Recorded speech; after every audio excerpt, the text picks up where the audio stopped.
Денеска во спортската сала на основното училиште Малина Попиванова се одржа саам на иновации преку кои учениците од 9-то одделение ги искажаа и презентираа стекнатите знаења во текот на учебната година по овој предмет.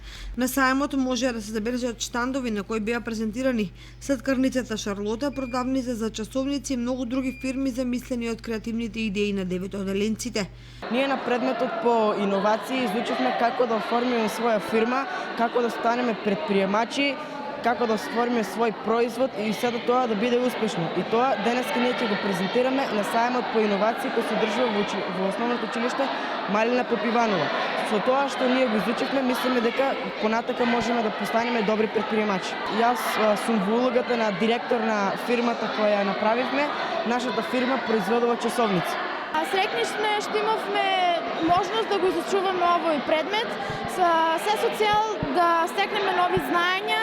Сите ученици сме поделени во групи и секој има за цел да ја презентира својата замислена идеја. Мојата група и јас ја представуваме нашата фирма, односно сладкарница Шарлот. Наставничката по иновации Славица Атанасова изјави дека сајмот има за цел да се видат идеите на учениците и тоа што научиле во текот на учебната година. Целта на денешниот сајм за иновации е таа да покажеме дека од овие ученици, од основно образование, како мали ученици, може да поттикнат многу идеи за големи бизниси. Инаку овој предмет веќе втора година се изучува во основните училишта и од голема корист за учениците, бидејќи преку него уште од мали нозе се стекнуваат сознењата во делот на бизнис идеите.